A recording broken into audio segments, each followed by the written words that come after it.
नमस्कार दोस्तों, मैं हूं अभिषेक जोशी और आप देख रहे हैं डिफेंस सूत्र, एक ऐसा चैनल जो डिफेंस के डिटेल्स को सिंप्लीफाइड करके समझने में हेल्प करता है। आज हम बात करेंगे डीआरडीओ यानी defence research and development organisation की एक बेहद अहम प्रोजेक्ट की, जिसे कहते हैं एमआईओटी। यह प्रोजेक्ट भारत की सुरक्षा और तकनीकी मजबूती को एक नए स्तर पे ले जाएगा। इस पहल से सेना को रियल टाइम डेटा प्रोसेसिंग, तेज फैसला लेने की क्षमता और बेहतर रिसोर्स मैनेजमेंट मिलेगा। यानी आपके पास कौन से इक्विपमेंट्स हैं और उसको कब यूज कर सकते हैं किसी वॉर सिचुएशन में, इसको एनालाइज करने में मदद मिलेगी। इससे देश का भविष्य और अधिक सुरक्षित होगा और अंतरराष्ट्रीय स्तर पर हमारी पहचान भी मजबूत होगी। तो आइए जानते हैं इस टेक्नोलॉजी को और डिटेल में।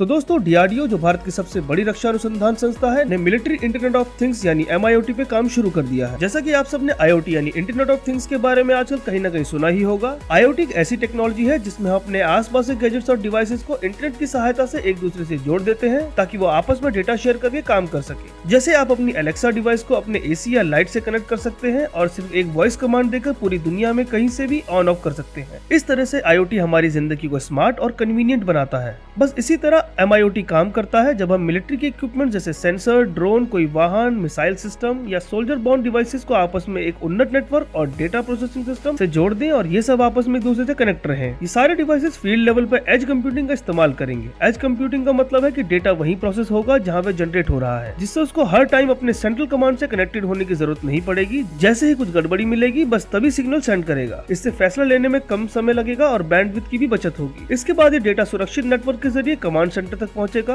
कमांड सेंटर पर बैठे अधिकारी एक वेब आधारित डैशबोर्ड के जरिए रियल टाइम फीड देख सकेंगे। इस फीड में ड्रोन की लाइव लोकेशन, मौसम की जानकारी, दुश्मन की गतिविधियों के संकेत और सैनिकों की जानकारी से जुड़ी जानकारियां शामिल होंगी। जानकारी को एआई और एमएल यानी आर्टिफिशियल इंटेलिजेंस और मशीन लर्निंग एल्गोरिथम से गुजारा जाएगा ताकि किसी भी खतरे का समय रहते पता चल सके। इसका सीधा असर यह होगा कि सेना तेज और सही डिसीजन ले सकेगी। डीआरडीओ इस परियोजना में बेयर मेटल सॉफ्टवेयर का इस्तेमाल कर रही है, जो हार्डवेयर पर सीधे काम करता है और प्रोसेसिंग को और तेज बना देता है। साथ ही मल्टी प्रोटोकॉल हैंडलिंग तकनीक से सुनिश्चित होगा कि अलग अलग संचार प्रणालियां आपस में बाधा न बने। अब दोस्तों, इस प्रोजेक्ट की सफलता से भारत अपने रक्षा तंत्र में बड़ा सुधार करने की दिशा में आगे बढ़ेगा। पीआईबी यानी प्रेस इंफॉर्मेशन ब्यूरो के मुताबिक डीआरडीओ कई अत्याधुनिक टेक्नोलॉजी क्षेत्रों में काम कर रहा है, जैसे इसमें क्वांटम कंप्यूटेशन, हाइपरसोनिक रिसर्च और एडवांस मटेरियल्स पर भी जोर दिया जा रहा है। साउथ एशिया मॉनिटर की रिपोर्ट बताती है कि डीआरडीओ के चेयरमैन ने इस प्रोजेक्ट को भारत की युद्ध क्षमताओं के लिए एक महत्वपूर्ण मील का पत्थर बताया है। एमआईओटी के तहत इकट्ठा हुए डेटा को केंद्रीय डेटाबेस में सुरक्षित रखा जाएगा। आगे चलकर बिग डेटा एनालिसिस और ऑटोमेटेड डिसीजन मेकिंग के जरिए डेटा को मिशन प्लानिंग और रिसोर्स मैनेजमेंट में इस्तेमाल किया जा सकेगा। यह तकनीक समुद्र से लेकर हिमालय तक हर तरह के ऑपरेशन माहौल में काम करने के लिए तैयार किया जा रहा है। इसके लिए ऑपरेटिंग सिस्टम यानी ओएस भी इस तरह कस्टमाइज किया जा रहा है कि वो खुरदीरे इलाकों में लगे हार्डवेयर पर सुगमता से रन कर सके। डीआरडीओ अपने तमाम डिफेंस पार्टनर्स और इंडस्ट्री के साथ मिलकर इस प्रोजेक्ट को आगे बढ़ा रहा है। इससे भारत में रक्षा क्षेत्र के इनोवेशन को नई रफ्तार मिलेगी। आईओटी डिफेंस ब्लॉक के अनुसार आने वाले समय में फील्ड में मौजूद ड्रोन स्वॉर्म्स यानी समूह में चलने वाले स्वचालित ड्रोन, बेहतर सेंसर और तेज नेटवर्किंग हमारी सेना को आधुनिक युद्ध कला में आगे रखेंगे। दोस्तों, इस डेवलपमेंट में मेरा विचार यह है कि यह कदम भारत की सुरक्षा को एक नया आयाम देने वाला है। डीआरडीओ ने इससे पहले मिसाइल टेक्नोलॉजी, रडार सिस्टम और कई महत्वपूर्ण डिफेंस प्रोजेक्ट में अपना लोहा मनवाया है। अब वो उसी अनुभव को लेकर आईओटी, एआई और मशीन लर्निंग के क्षेत्र में आगे बढ़ रहा है। पर सच माने दोस्तों, ये अभी हमारे लिए नई टेक्नोलॉजी हो सकती है, पर सही मायने में चाइना, यूएसए और रशिया इस टेक्नोलॉजी को काफी पहले ही विकसित कर चुके हैं।